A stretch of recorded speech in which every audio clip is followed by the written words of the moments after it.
தளபதி விஜய் மற்றும் லோகேஷ் ரசிகர்களுக்கு இது ஆச்சரியமாக இருக்கிறது.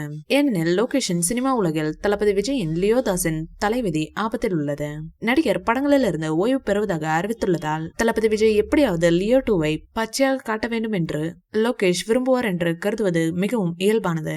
சமீபத்தில் திரைப்பட விமர்சகர் சுதீர் ஸ்ரீனிவாசன் அளித்த பேட்டியில் திரைப்பட தயாரிப்பாளர் லோகேஷ் இன்னும் லியோ 2 படத்தை இயக்க நம்பிக்கையுடன் இருக்கிறாரா என்று கேட்கப்பட்டது. காலம்தான் சொல்ல முடியும். மேலும் தளபதி விஜய் என்னதான் சொல்ல வேண்டும். ஒரு சிறப்பு வேடத்தில் நடிக்க சொல்லலாம் என்றாலும் நான் உண்மையில் அவருடன் மாஸ்டர் 2 படத்தில் நடிக்க விரும்புகிறேன் என்று லோகேஷ் கூறினார். கதையின் ஒரு பகுதி சொல்லப்படவில்லை. தனிப்பட்ட முறையில் அவரை ஜேடியாக பார்ப்பது எனக்கு பிடிக்கும். வெளிப்படையாக லியோ எல்சியூவில் ஒரு வலுவான கதாபாத்திரம். மக்கள் அவரை விரும்புகிறார்கள். ஆனால் எனக்கு ஜேடி அதிகமாக பிடிக்கும். ஒரு தொடர்ச்சிக்கான சரியான யோசனை என்னிடம் உள்ளது. அது அவருக்கும் தெரியும். ஆனால் இதெல்லாம் காலத்தை பற்றியது.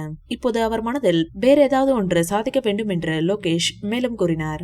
லோகேஷ் சினிமாட்டிக் யூனிவர்ஸுக்கான தனது திரைப்படங்களில் இருந்து லியோதாஸை விலக்க வேண்டுமா என்று லோகேஷ் பதிலளித்துள்ளார். நான் அடுத்து கைதி 2 படத்தை செய்கிறேன். பின்னர் அந்த கதை முழுமை அடையாததால் விக்ரம் 2 படத்தையும் நான் செய்ய வேண்டும். பின்னர் அது லியோ 2வாக இருக்க வேண்டும்.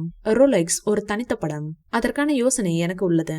சூர்யா சாரும் நானும் நீண்ட காலமாக அதை பற்றி யோசித்து வருகிறோம். ஆனால் இப்போதைக்கு லியோதாஸ் இடம்பெறாத ஒரு நாடகத்தை நாம் முன்வைக்க வேண்டும் என்று லோகேஷ் கூறினார். கைதி படத்தில் நடிக்கும் போது ஒரு சினிமா பிரபஞ்சத்தின் பிறப்பை நாம் எதிர்பார்க்காதது போல் தளபதி விஜய் அண்ணா தனது ஓய்வை அறிவிப்பார் என்று நாம் எதிர்பார்த்திருக்க முடியாது. இந்த வீடியோ பிடிச்சிருந்தா லைக் பண்ணுங்க, ஷேர் பண்ணுங்க. மேலும் விஜய் சார் பற்றிய தகவல்களுக்கு எங்க சேனலை சப்ஸ்கிரைப் பண்ணுங்க.